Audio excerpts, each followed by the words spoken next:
Liam never believed the stories that the lake could take what it wanted, until the night he saw the pale hand rising from the black water under the broken moon. The night was cold, and the trees around the lake stood like silent watchers, their branches scraping against each other with the sound of bones grinding in the dark. He had taken his father's old fishing rod, the one with the chipped handle and the faded line that had pulled fish from these waters for years, but tonight the water was different. Tonight the water did not want to give anything back. He set the small lantern at the edge of the old wooden dock, its weak yellow light trembling in the cold breeze. The fog drifted across the lake like ghosts searching for something lost, and Liam felt the air press against his skin, heavy and damp, like the breath of something old that lived under the surface of the water. He cast his line, letting it sink into the dark water, where it disappeared without a sound, the ripples spreading out in perfect circles before fading into the darkness. The lake was silent around him, so silent that he could hear the blood in his ears, the slow thump of his heart that felt louder with every passing moment. He glanced back at the narrow dirt path that led through the trees to the road, but the darkness there felt thicker, deeper, like it would swallow him if he stepped away from the weak light of the lantern. He told himself he would only stay until he caught one fish, just one fish to prove. He was not afraid of stories, not afraid of what people whispered about this place. Wind moved across the water, and with it came the smell of the lake, a smell of wet earth, and something sharp like the scent of rust. Liam adjusted his grip on the rod, feeling the cold wood against his skin. The line in the water swayed gently, and for a moment, he thought, he saw something move under the surface, something pale, something that did not move like a fish. It moved slowly, turning in the dark water just below where the light could not reach, and he felt the breath catch in his chest. He leaned forward, trying to see clearer, the lantern light casting his shadow long and thin across the dock, and onto the water the pale shape moved again. Closer this time, rising slowly toward the surface. Liam told himself it was a trick of the light, a branch floating just under the water. But then he saw the fingers, long and thin, reaching upward through the water, moving as if they were trying to touch the cold night air, and he stepped back, the rod shaking in his hands as he watched the hand rise from the water. Fingers broke the surface, silently dripping dark water back into the lake as they reached higher, pale and thin with nails that looked too long, too sharp. The hand turned slowly, as if searching for something, and Liam could not move, could not speak. He felt the cold air press against his back as the hand rose higher, the water sliding off the thin wrist that followed. And for a moment he saw the shape of an arm beneath the surface, pale and impossible in the dark water. Lantern flickered as a gust of cold wind swept across the dock, and the hand slipped back beneath the surface, the water closing over it without a sound. Liam stumbled back, almost dropping the rod, his breath coming in sharp, heavy pulls as he stared at the spot where the hand had been. The ripples spread out slowly, fading into the darkness, leaving the lake still once more. But the silence was heavier now, thicker, as if the lake was holding its breath, waiting. Wanted to run, wanted to leave the dock and never come back, but his feet would not move. They felt rooted to the wood, held by the weight of fear and the cold air that pressed around him. He told himself it was nothing, that he had imagined it, but the memory of the pale fingers reaching for the air was burned into his mind. He felt the rod in his hand jerk, suddenly the line pulling tight as something under the water took hold of the hook and pulled. Liam gripped the rod with both hands, the line vibrating with the force of whatever was on the other end. He tried to reel it in, but the line pulled harder, dragging the rod forward as if something strong was pulling it into the water. He dug his feet against the wooden planks, trying to hold his ground, as the line pulled again, stronger, now the rod bending under the strain. He could feel the weight on the line, heavy and cold, through the thin thread of connection that linked him to the darkness beneath the water. The lantern flickered again and went out, leaving him in darkness with only the faint glow of the moon above reflecting off the water. The line pulled again, and Liam felt himself being dragged forward, his shoes scraping against the wood as the force on the line grew stronger. He tried to let go of the rod, but his hands would not open, his fingers locked around the handle, as if they were frozen in place. He felt the cold creep up his arms into his chest as the line pulled again, and he stumbled forward. He fell to his knees at the edge of the dock, the rod pulling forward toward the black water, the surface of the lake rippling as something large moved beneath it, something pale and shifting that rose slowly toward him. Liam tried to scream, but the sound caught in his throat as the pale shape broke the surface, and he saw the face just beneath the water, eyes open, wide and empty, staring up at him with a mouth that moved slowly as if whispering something that he could not hear. The line snapped, and the force that had been pulling him disappeared, leaving him falling forward onto the wet wood, his face inches from the black water. The pale face beneath the surface stared up at him unblinking, the empty eyes locked on his as the mouth continued to move slowly, the water rippling around the face as if it were breathing. Liam scrambled back, pulling himself away from the edge, his hand slipping on the wet wood as he pushed himself back from the water. The face sank back into the darkness, the ripples spreading out slowly until the lake was still once more.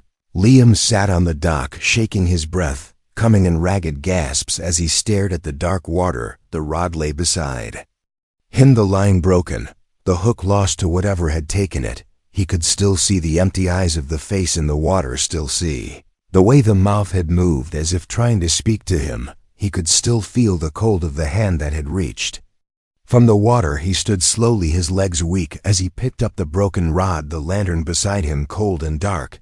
He looked at the water one last time before turning away, stepping carefully down the dock toward the dirt path that led back to the road. The trees around him seemed closer now, the darkness thicker as he moved away from the lake, but he could still feel the weight of the empty eyes watching him from the darkness beneath the water, and he knew that the stories were true. The lake took what it wanted, and it wanted him to come back. He reached the road and looked back once more.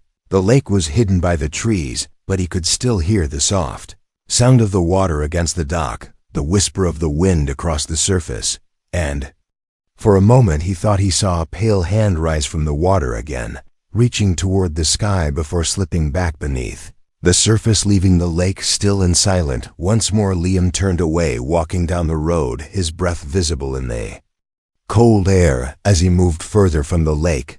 But the feeling of the eyes watching him never left Liam. Told himself he would never return to that lake, but the dreams would not leave him. Every night he saw the pale hand reaching through the black water, the empty eyes watching him from beneath the surface, the mouth moving without sound, the cold air pressing against his skin. Even while he lay in his bed under the thin blanket that could not keep the fear away, the whispers came to him in the dark, soft like the sound of water against the dock. Liam, Liam, come back. Liam, Liam, help us. Liam, and he would wake up with the taste of the lake water in his mouth and the smell of rust and wet earth in his room. Days passed and the dreams grew stronger, pulling at him during the hours when the sun was high, when the world was bright and loud and safe. He would see the water in reflections on windows, in puddles on the street, in the glass of the shop doors. He would see the pale face in the ripples, the eyes staring at him, the mouth moving. Liam, come back, Liam, and he would blink, and the water would be normal again. Just water, nothing more, but the feeling would stay with him like the cold breath of the lake on his neck. He tried to tell himself it was only fear, only the stories getting into his mind, but the fear would not leave him. The stories were too real, the memory of the hand too strong, the feeling of being pulled toward the water too heavy in his chest. He found himself walking toward the lake in the evenings when the sky turned red and the air grew colder, his feet moving without his mind telling them to move, the path through the trees dark and narrow, the branches above him scratching against each other with the sound of bones.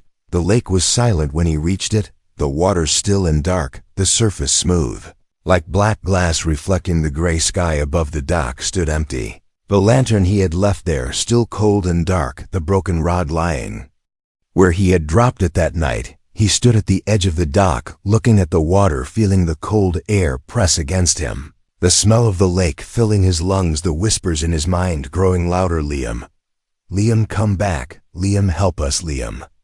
And he stepped forward onto the dock, his feet silent on the old wood. He stood at the edge looking down into the water, trying to see the face, trying to see the hand.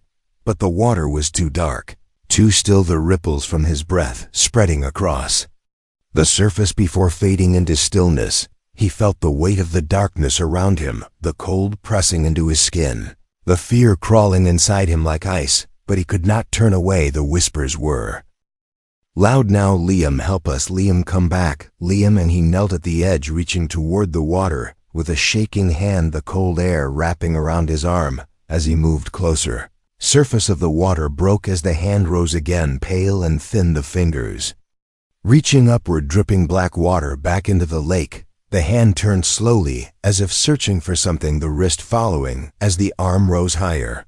Liam could see the face now just below the surface, the eyes open wide and empty, staring at him, the mouth moving slowly, the words silent but clear in his mind. Liam, help us. Liam, please help us.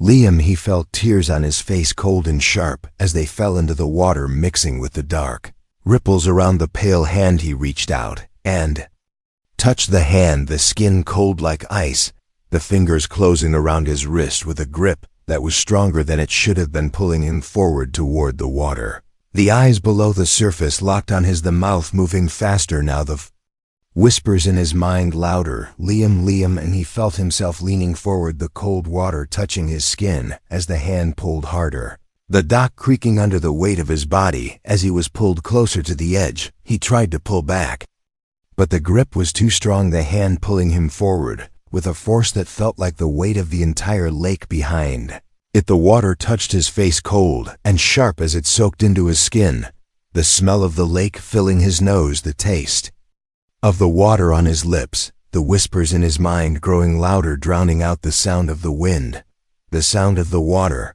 the sound of his own breath. Liam, come back. Liam, help us. Liam. And the face rose higher until it was inches from his, the eyes empty, the mouth opening wide. He saw the darkness inside the mouth, the endless darkness that was deeper than the lake, deeper than the night, deeper than fear. And he felt himself falling forward into that darkness, the cold water closing over his head, the whispers filling his mind until there was nothing else. Liam, Liam, Liam.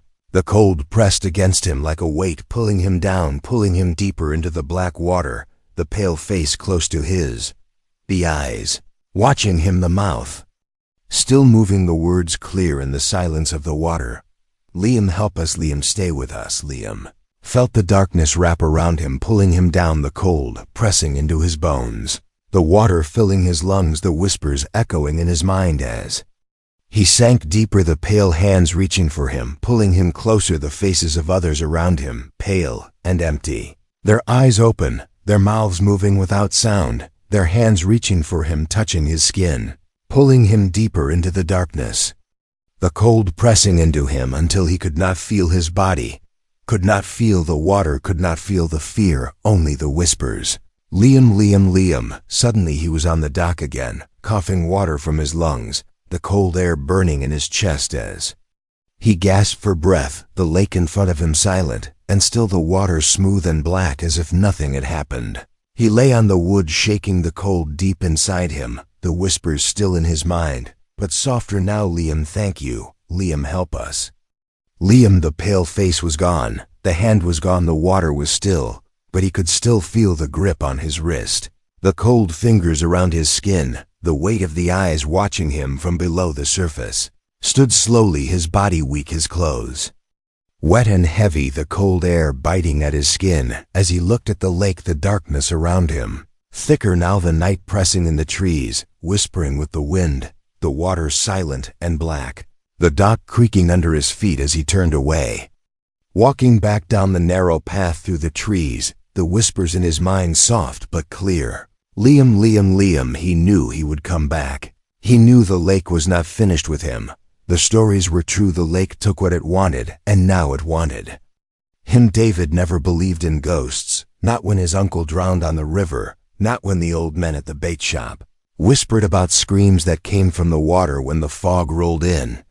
But he believed in fish, he believed in the river that fed Him every weekend when he escaped the noise of the city to sit in silence with only the tug of the line and the cry of distant birds for company. The river was his church, his place of peace. But peace is a fragile thing when the river is hungry. That morning the fog lay heavy on the water, the air cold enough to bite at his skin as he set his small green boat into the slow current. The water dark and calm like a black mirror reflecting the gray sky above. He pushed off with his oar, letting the boat drift toward his favorite spot under the leaning willow tree, where the branches touched the water like fingers trying to hide something beneath. The surface of the river was silent, no birds, no frogs, only the slow lapping of water against the boat as it moved. He cast his line, the lure sinking into the dark water, bubbles rising before the surface became still again. He watched the ripples fade, watched the trees reflect on the water, watched the fog dance around him like pale ghosts searching for a home. He felt the cold in his bones, but he ignored it, focusing on the stillness, waiting for the familiar tug that meant life was moving beneath the surface. But the river was too quiet, too heavy, as if it were holding its breath. The line jerked once, twice, then pulled hard enough to bend the rod. David felt the thrill in his chest as he began to reel in the line, the fish fighting him, the weight strong, the pull heavy. But as he pulled the line, the water around it bubbled, dark shapes moving just below the surface, the fog thickening around the boat until the trees were nothing but shadows in the gray. He pulled harder, the weight coming closer, the surface breaking with a splash that sounded too loud in the silence. He expected to see the flash of silver, the scales of a large fish fighting for freedom. But what broke the surface was not a fish. It was a small plastic bag tied tightly, waterlogged and heavy. He pulled it into the boat, the bag dripping river water onto the floor. As he set it down, he stared at it, his breath loud in the cold air. The bag was tied with a thin red ribbon that looked too bright against the gray of the day. He reached down, hands shaking, as he untied the knot, pulling the plastic open. Inside was a photograph, wet and stained, the image blurred, but clear enough to see a girl with dark hair standing by the river, smiling, holding a fishing rod. The same willow tree in the background, the same bend of the river. David felt the cold move deeper into his chest as he turned the photo over. The back had words written in a shaky hand: "Help me find me, bring me home." The words, smudged by water but clear enough to understand. He looked around. The river was silent, the fog pressing close, the air thick with the smell of wet earth and old water. He felt the boat shift beneath him as if something moved under the surface. Something large, something watching. He dropped the photo into his tackle box, trying to steady his breath, trying to tell himself it was a prank, a sick joke, someone playing with his mind. But the cold would not leave him. The feeling of eyes watching from beneath the water would not leave him. Line jerked again, hard enough to nearly pull the rod from his hands. He grabbed it, holding on as the weight pulled the boat, shifting with the force. The water owned the line, bubbling again, the fog closing in until he could not see the banks, could not see the willow tree, could see nothing but the gray mist around him. He pulled on the line, the weight coming closer, the bubbles breaking, the surface dark and thick, the smell of the river stronger now, like rust and something else, something like decay. The surface broke, and this time it was not a bag, it was a face, pale eyes, open mouth, open hair floating around it like dark weeds in the water. The eyes stared at him, unblinking, the mouth moving slowly as if trying to speak, but no sound came from the water. David froze, the rod slipping from his hands as the face sank back beneath the surface, the ripples spreading out slowly, the bubbles fading, the water becoming still again. He backed away in the boat, stumbling over the tackle box, falling against the side of the boat, the cold water splashing onto him as he struggled to breathe, his eyes locked on the water where the face had been. The fog was thicker, now pressing against him, hiding the river, hiding the world. He could hear something moving beneath the boat, something large, something slow, something that made the water shift in heavy circles. A hand rose from the water pail and thinned the fingers, reaching toward the boat, dripping water onto the surface as it moved closer. The hand touched the side of the boat, and the cold moved through The metal into David's body, freezing him in place. The fingers curled over the edge, holding on the water, rippled as another hand rose, then another hands pulling at the boat, pulling it down, pulling it toward the center of the river. Where the water was darkest, David tried to move, tried to grab the oar, tried to push away, but the hands held the boat, the cold moving through the metal into his bones. He could see faces in the water, now pale eyes, open mouths, open hair drifting like weeds, the fog moving around them as they watched, and the boat sinking lower as the water rose around his boots, around his knees, around his waist, the cold pressing into him as the hands pulled the boat down. He could hear the voices, now soft, like the sound of water against the hull. Help me, find me, bring me home. Help me, find me, bring me home. The voices all around him, the faces watching, the hands pulling the water, rising, the cold pressing into his chest until he could not breathe, could not think, could not move. The water rose to his shoulders, to his neck, to his mouth, the cold sliding into his lungs as the voices filled his mind. Last thing he saw before the water closed over his head was the willow tree, its branches reaching for the water like fingers, trying to take him back, trying to pull him under. The last thing he felt was the hands pulling him down, the cold wrapping around him, the voices in his mind. Help me, find me, bring me home. The last thing he heard was his own breath bubbling in the water as the darkness took him. Mia always loved the ocean, its endless horizon, its cold, salt wind, the way the waves moved with a power that made everything else small. She and Jace had saved for months to rent the small white boat for a weekend of deep-sea fishing, a quiet escape from the noise and weight of life, a promise of peace in the rolling waves. They did not know that the ocean had secrets. They did not know that sometimes the ocean calls you by name and never lets you go. The morning was bright, the sun cutting across the cold blue of the water as the boat pushed away from the docks, the gulls crying above them, the air filled with the scent of salt and diesel as the engine hummed. Mia smiled at Jace as he steered the boat past the buoys, past the other fishermen, toward the deep water where the waves were larger and the world was quiet. They dropped anchor in a calm patch, letting the boat settle on the rolling surface. The rods ready, the bait set, the water dark and deep beneath them. Jace cast his line, letting it sink into the darkness.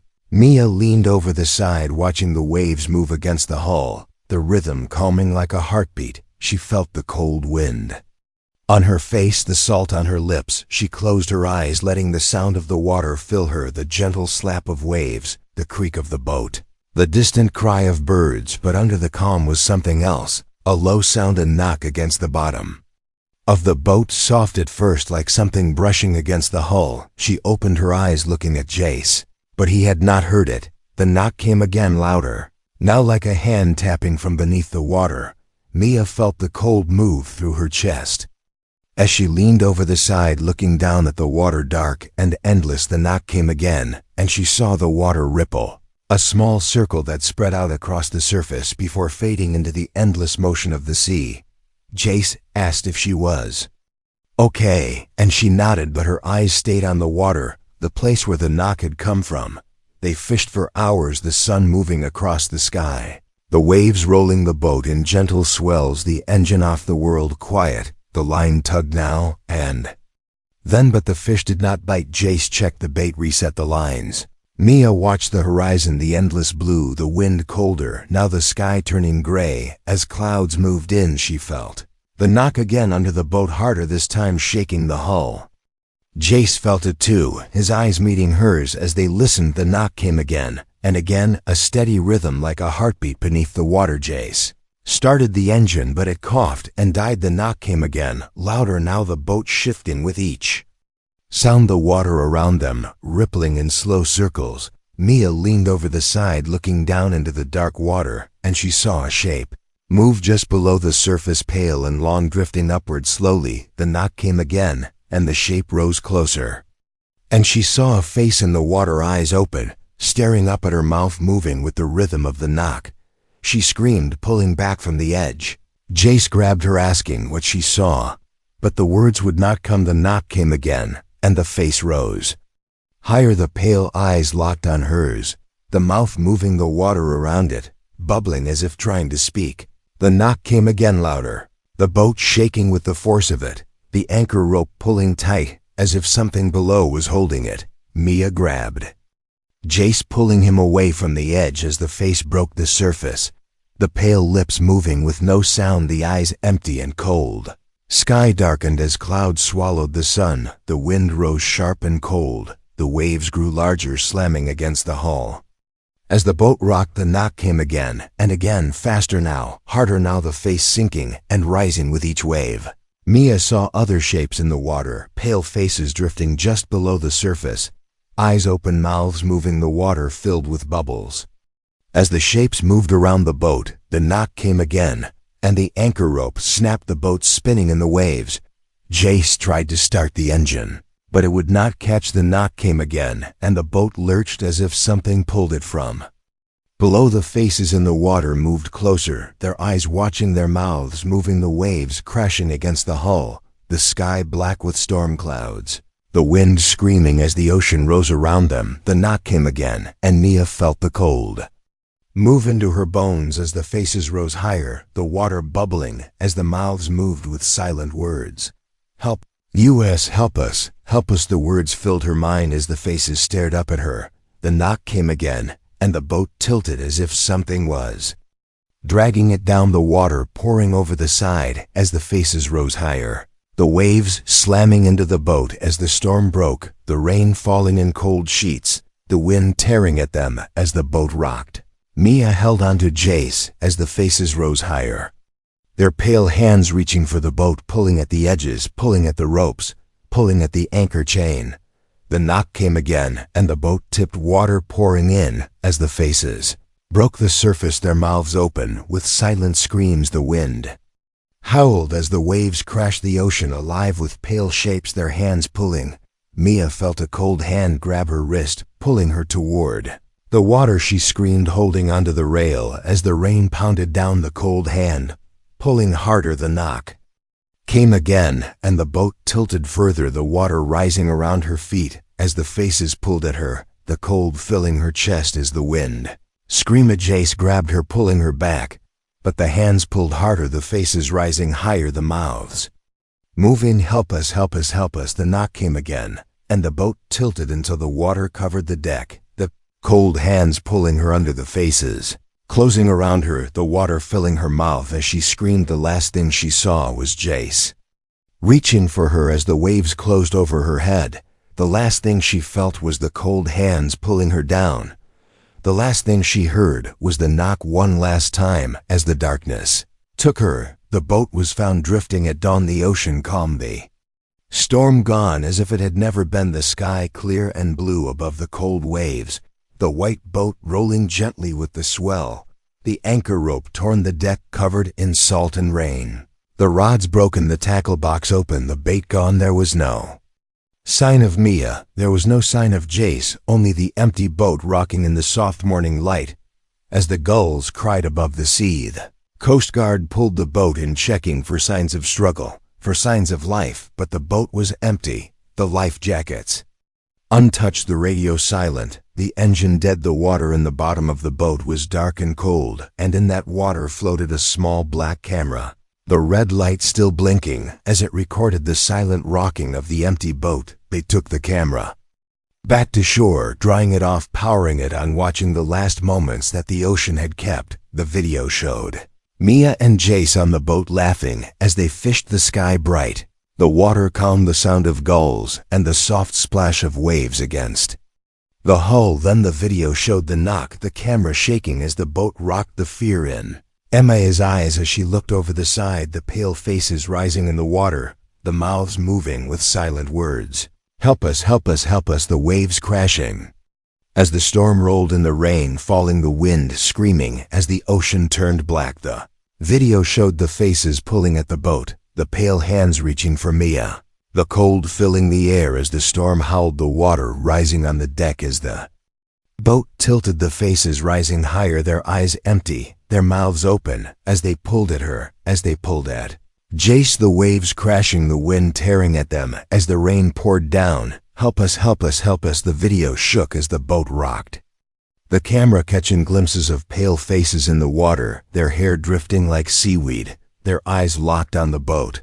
Last part of the video showed Mia being pulled over the side, her hand reaching for Jace as the pale hands pulled her into the water, her scream lost in the wind as the ocean closed over her. The last image was Jace leaning over the side, his mouth open, his eyes wide as the pale hands reached for him. The camera fell to the deck, the storm raging above the water, washing over the lens as the wind howled, the screen turning black as the battery died. The ocean was calm now, the sky bright, the gulls crying as the waves moved around the empty boat, the camera silent, the last moments of Mia and Jace held in its memory. The last screams, the last cries for help, the pale faces in the water, the mouths moving with words that no one could hear. Help us, help us, help us. The ocean never gives back what it takes. The ocean keeps its secrets. The ocean keeps its dead. Locals say that on quiet mornings when the fog rolls in, you can see the white boat drifting just beyond the breakers, the deck wet with sea spray, the gulls circling above it, and if you listen closely, you can hear the knocking from beneath the boat, soft and steady like a heartbeat, like a call from the deep. Help us, help us, help us. And if you look into the water, you might see the pale faces looking back at you, their eyes empty, their mouths moving with words you cannot hear. Some say you should never look into the water when you see that boat drifting in the fog. Some say you should turn away and walk back to shore without looking back, because if you see them, if you hear them, they will know you have seen them, they will know you have heard them, and they will come for you in the night when the water is dark and the world is silent. They will come for you in your dreams, pulling you back to the water, pulling you down into the cold, dark deep. The ocean never forgets, the ocean never forgives, the ocean keeps its dead close, the ocean keeps its secrets. The stories are true, the faces are waiting, the hands are reaching, the mouths are moving. Help us, help us, help us. And when you go fishing, when you stand by the water, when you hear the knock, when you see the pale face in the water looking back at you, remember, Mia, remember, Jace, remember the ones the ocean has taken, and know that you are next. The end.